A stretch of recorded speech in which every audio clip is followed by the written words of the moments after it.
예, 안녕하세요. 오늘도 이제 지명으로 읽는 성경 이야기, 이제 다섯 번째 시간으로 우리 예담원 아카데미를 시작하고자 합니다. 이제 추석 연휴를 좀 길게 보내고, 또 이제 오랜만에 저희가 강의를 진행하게 되는데요. 또 바쁜 주일을 보내고, 이제 온라인으로 우리 잠깐이라도 강의를 이제 진행하고, 함께 우리 또 내용을 나눌 수 있기를 바랍니다. 우리가 이제 총 네 번의 시간을 통해서 베들레헴, 뭐 요단강, 또 우리가 어디였죠? 또 시험산, 그리고 나사렛 이렇게 이제 네 군데의 이제 성경에 나오는 지명을 가지고 또 지명뿐만 아니라 그곳에 담긴 성경적인 이야기를 나누었는데 이제 오늘은 다섯 번째 시간으로 우리가 오늘은 가나라고 하는 곳을 같이 살펴보고 또 이 안에 담긴 성경 이야기를 함께 살펴보고자 합니다. 많은 분들이 가나 그러면 사실 성경에서 가장 대표적으로 나타난 사건이 있습니다. 여러분들 다 예상하고 또 이제 답변하고 계시죠? 예, 맞습니다. 바로 그 사건, 가나 혼인잔치에서 일어났던 포도주 사건입니다. 예수님께서 물이 포도주로 바뀌게 한 사건, 바로 예수님께서 보이셨던 이제 표적이자 또 이제 이적이었는데요. 바로 그 기적이 일어났던 장소 가나에 대한 이야기를 우리가 좀 살펴보고자 합니다. 이 왼쪽에 보시면 지도가 보이죠. 우리가 지금까지 살펴보고 나누었던 지역들이 다 이곳에 담겨져 있습니다. 뭐 실질적으로 예수님께서 태어나신 베들레헴, 자, 그리고, 그 다음에 우리가 요단강에서 좀 살펴봤나요? 이제, 갈릴리 호수로부터 시작해서, 이제 무슨 헬몬산으로부터 흘러내려오긴 하지만, 이제 갈릴리 호수를 거쳐 사해까지 이어지는 이 요단강.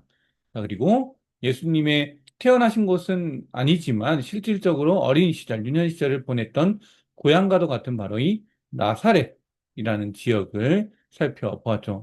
참 우리가 또 예수님께서 공생애를 시작하면서 이 시험산에서 보내셨던 세 가지 시험에 대한 이야기를 나누었죠. 그래서 이 모든 지역이 이 지도 안에 담겨져 있고요. 오늘은 이제 가나에 대한 내용을 나눌 텐데요. 가나 또한 나사렛에서 약간 북쪽으로 얼마 멀지 않은 지역에 이제 곳에 위치하고 있고요. 다 갈릴리 호수 근처에서 예수님의 공생의 활동이 대부분이 갈릴리 지역에서 이제 이루어지거든요. 바로 이 갈릴리 지역에서 갈릴리 호수 이 지역 근처에서 일어났던 이거 이제 거기에서 또 그곳에서 위치한 가나라는 곳 오늘 살펴보고자 합니다. 예, 오늘의 장소 가나입니다. 성경에서 이야기하는 가나라고 하면 물론 구약 성경에도 가나 시내 뭐 가나 성읍이라고 해서 여호수아서에도 등장을 하는데요. 대부분 이제 우리가 이해하는 가나는 신약 성경에 나오는 바로 이 가나 혼인잔치 이곳에 가나를 생각하게 되죠. 그런데 이 곳도 실질적으로 이제 좀 두 곳을 놓고 이야기를 하고 있습니다. 첫 번째는 카파르가나라는 곳으로 이 나사렛에서 북동쪽으로, 그러니까 북쪽이면서 동쪽으로 약 한 6km 정도 떨어져 있는 곳인데요.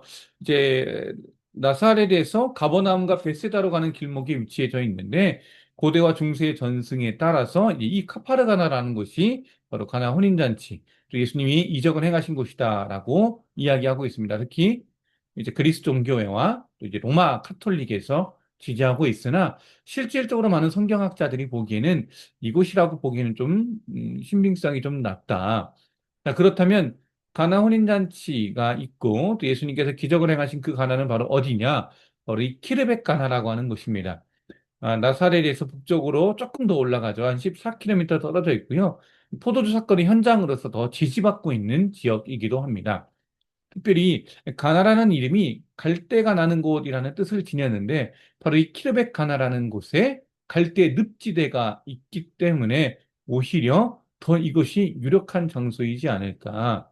하지만 조금 있다가도 이야기하고 현장 또 이 강의 때도 이야기했지만 실질적으로 지금 뭐 가나 혼인잔치 기념교회라든지 여러 유적들이 있는 곳은 카파르 가나라는 곳에 많이 위치해 있습니다.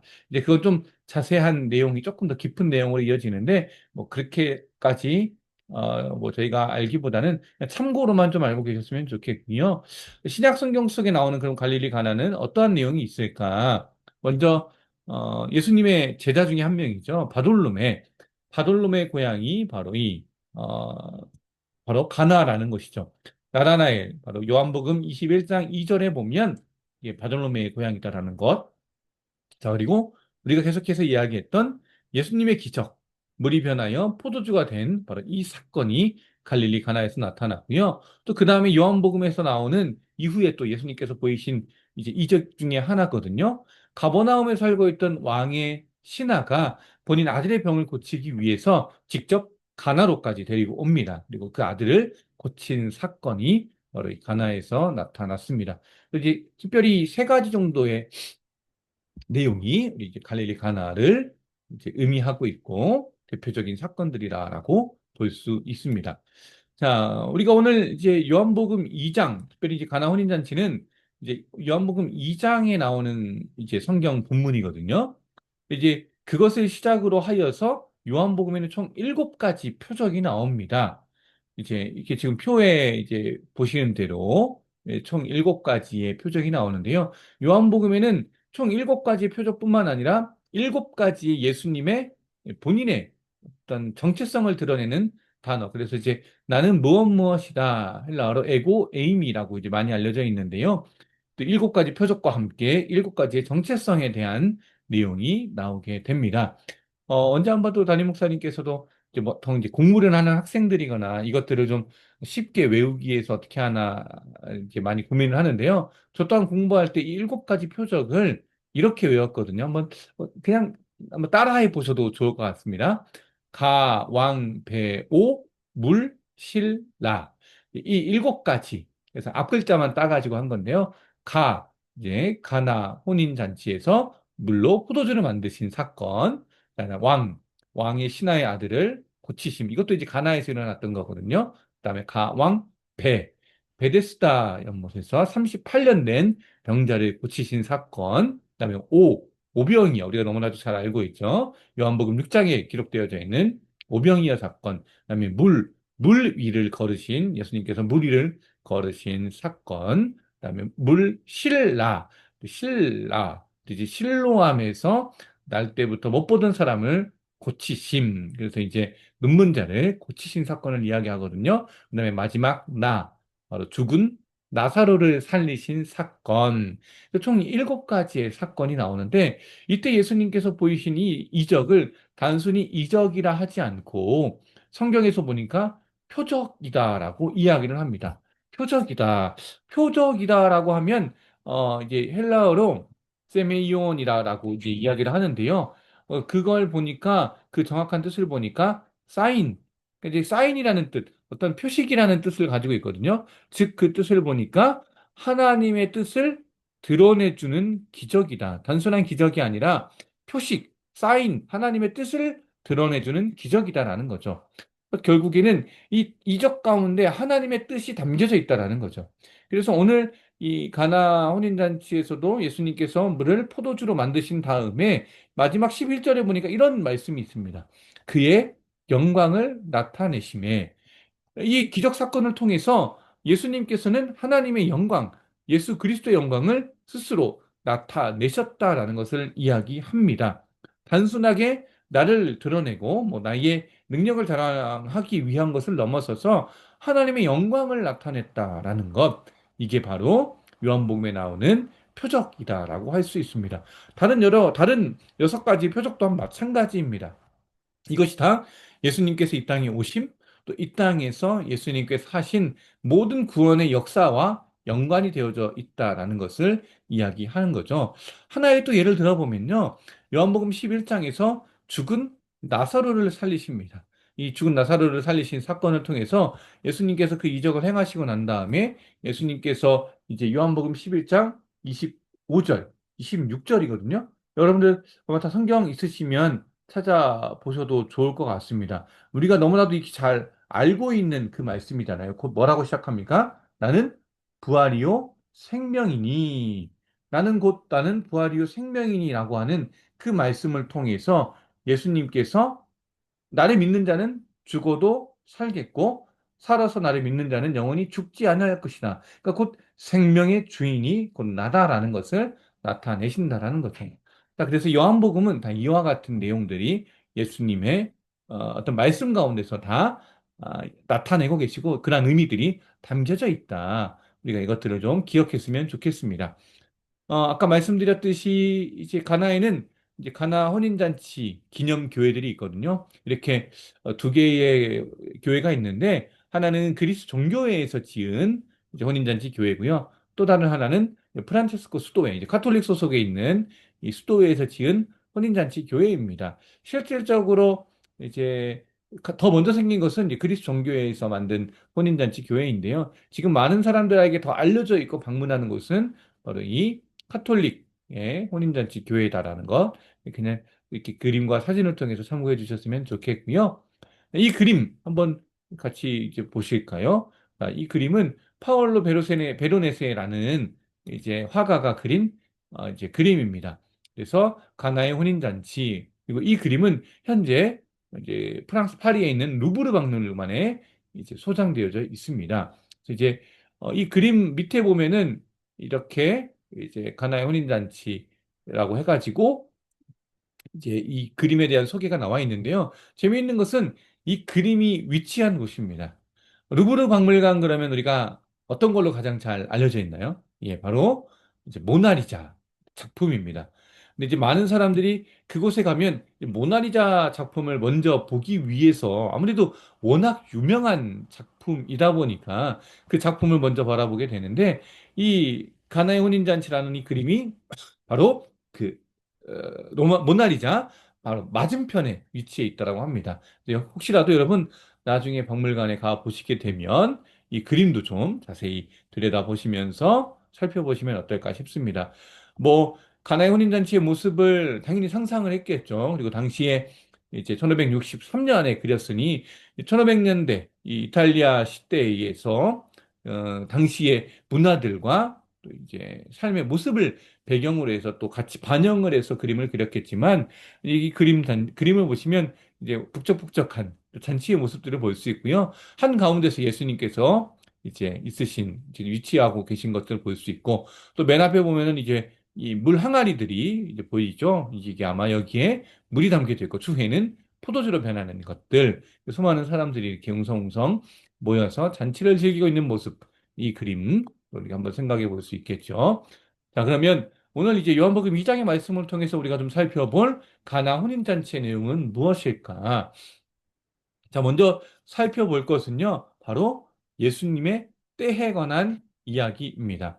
요한복음 2장, 우리 이제 1절부터 해가지고, 쭉 그 내용을 보시면, 가나원인 잔치의 내용은 사실 그렇게 어렵지는 않습니다. 뭐 잘 아시는 것처럼 예수님께서 이제 혼인 잔치, 그 혼례 예식에 참여하게 되었죠. 아무래도 예수님의 어머니 마리아와 함께 참여한 것으로 봐서는 분명히 예수님과 예수님의 가족들과 관계된 어떤 사람들의 혼인 잔치였겠죠. 근데 이제 혼인 잔치에서 그때 당시 이 결혼 예식, 결혼 잔치 가운데서 가장 중요한 것 중에 하나가 바로 포도주였습니다. 그러니까 사람들이 함께 즐기고 교제하고 먹고 마시는 가운데 꼭 필요했던 이 포도주인데 말씀해 보니까 그 포도주가 떨어졌다라는 거죠. 그래서 예수의 어머니가 이제 예수에게 가서 당장 급하니까 어떻게 했겠어요? 그래서 예수님께 찾아가서 저들에게 지금 포도주가 없다. 어떻게 하면 좋겠냐라고 했더니 예수님께서 여자요. 물론 여기서 여자는 이제 좀 여자를 높이는 말, 어머니를 높이기도 하고 여사 뭐 이렇게 좀 부를 수 있는 부인과 같은 의미로 쓰여진 거거든요. 그래서 아니 도대체 그것이 나와 무슨 상관이 있느냐? 그러면서 예수님께서 말씀하시기를 내 때가 아직 이르지 아니하였나이다. 결국 이 말씀은 무엇입니까? 아직은 내가 일할 때가 그리고 내가 기적을 베풀 때가 되지 않았다. 하지만 곧바로 그 말씀을 하신 이후에 어떻게 하십니까? 예수님께서 예수님의 어머니 마리아는 이제 하인들에게도 이제부터는 예수가 하라는 대로 이제 예수가 말씀하는 대로 좀 따라서 진행하면 된다. 그리고 나서 이제 예수님께서 어떻게 하죠? 유대인의 정결 예식에 따라 두세 통 드는 그 돌 항아리 6개가 있었는데 그들에게 이르시되 항아리에 물을 채우라. 그리고 아기까지 물을 채운 다음에 이제는 그것을 떠서 연회장에게 갖다 주라 하니 사람들이 그 포도주를 마시고서는 어떻게 말을 합니까? 아니 이렇게 좋은 포도주를 언제 이제까지 감추었다가 왜 이제 내었느냐? 보통 이제 잔치가 좀 무르익어갈 때가 되면 사람들이 좀 취하기도 하고 또 음식에 대해서 조금은 그 맛이 좀 둔감해지잖아요. 초반보다는. 그래서 보통은 초반에 가장 맛있는 것을 내고 추후에는 조금 덜한 것들, 덜 뭐 비싼 거라든지 또 가치가 조금은 덜 한 것들을 내는 것이 아마 세상의 또 이치고 세상의 보통적인 관습이었을 텐데 사람들이 또 연회장이 맛보기에 아니 너무나도 더 맛있다, 더 좋은 것을 냈다라는 것이죠. 자, 이게 이제 가나 혼인잔치에 일어났던 기적의 역사입니다.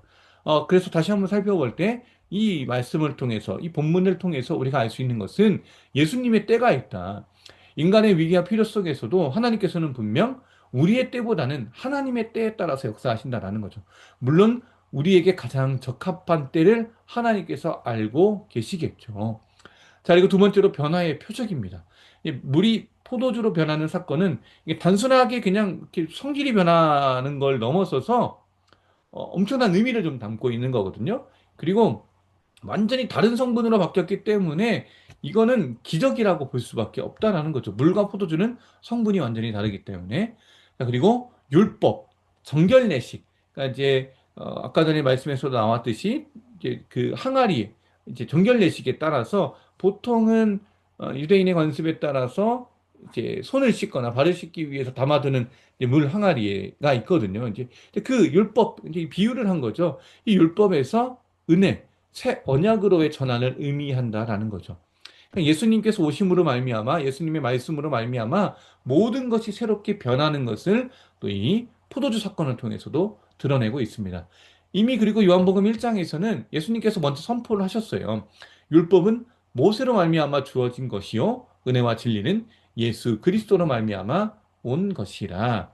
그러니까 구약 시대 예수님께서 오시기 이전까지의 시대 가운데서는 다 율법으로 모든 것들이 이루어지고 진행이 되었더라고 한다면 이제는 예수님께서 오심으로 말미암아 하나님의 아들 하나님의 구원의 역사를 이루기 위해 이 땅 가운데 오신 예수 그리스도로 말미암아 은혜와 진리가 선포되어질 것이다. 그래서 우리 오늘 우리 요한복음 2장의 내용을 가지고 저는 한번 이렇게 생각을 해봤거든요. 예수님은 우리의 실망을 기쁨으로 또 맹물과도 같은 그저 그냥 단순한 물과 같은 우리를 값진 포도주로 또 텅 빈 우리의 삶을 풍성한 것으로 또 실패를 승리로 바꿔주시는 분이시다. 이 요한복음 2장 특별히 가나 혼인잔치를 통해서 우리가 예수님의 표적과 함께 예수님의 변화하심을 이렇게 좀 기억해 보았으면 좋겠다 생각을 합니다. 그리고 또 하나 우리가 좀 살펴볼 것은 포도주는 당시에도 그렇고 예수님의 보혈, 예수님의 피를 상징하는 것이었거든요. 그래서 지금도 우리가 성찬 예식을 할 때 예수님의 그 피를, 보혈을 기억하면서 우리가 성찬 예식 때는 우리가 잔을 나눌 때 포도주를 마시잖아요. 바로 그러한 의미로 생각해 볼 수 있다. 우리가 함께 오늘 말씀을 통해서 살펴보았습니다. 자, 그렇다면 이제 짧게나마 한번 좀 또 다시 한번 좀 나누고 싶은 건 오늘 이 말씀을 통해서 좀 적용해 보는 내용입니다. 나는 그렇다면 내 삶의 부족함을 예수님께 가져가고 있는가? 마리아처럼 또 연회장에 있었던 수많은 그 종들처럼 내가 할 수 없는 것들을 우리가 내가 할 수 없는 것들, 내 능력에 밖이라는 것들을 내 능력 밖의 것들을 행할 때 우리가 과연 예수님께 나아가서 모든 것들을 다 내어놓을 수 있는가? 그다음 믿음이 우리에게 과연 있는지도 좀 살펴보고 또 우리가 과연 예수님의 말씀에 순종하고 있는지. 기적은 또 이런 표적들은 믿음이 있어야지만 순종함으로 나타나는 거거든요. 예수님의 말씀에 순종하지 않는 사람은 기적을 맛볼 수가 없습니다. 이거는 어쩔 수 없는 진리예요.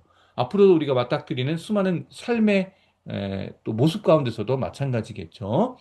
또 그리고 비슷한 질문이지만 예수님께서 내 삶에 빈 항아리를 채워주실 수 있다. 이러한 믿음을 우리가 갖고 있느냐? 오늘 말씀을 통해서도 우리가 좀 이걸 묵상해보고 적용해 볼 수 있지 않을까 생각합니다. 예, 이렇게 짧은 시간 동안 이렇게 저희가 좀 살펴보았는데, 앞으로 이제 또 지도를 보면서 가나라는 지역을 볼 때마다 우리는 또 가나 혼인잔치를 떠올리고, 또 포도주 사건들을 좀 떠올리고, 이렇게 좀 지역들을 통해서 성경의 이야기를 이렇게 떠올리면서 묵상하고 살펴볼 수 있게 되겠죠. 계속해서 우리 앞으로의 시간도 좀 기대해 주시고요. 예, 오늘 이 강의도 함께 해 주셔서 너무 감사합니다. 예, 오늘 강의 이것으로 마치고, 우리 또 다음 주에 다시 찾아뵙도록 하겠습니다. 예, 감사합니다. 샬롬.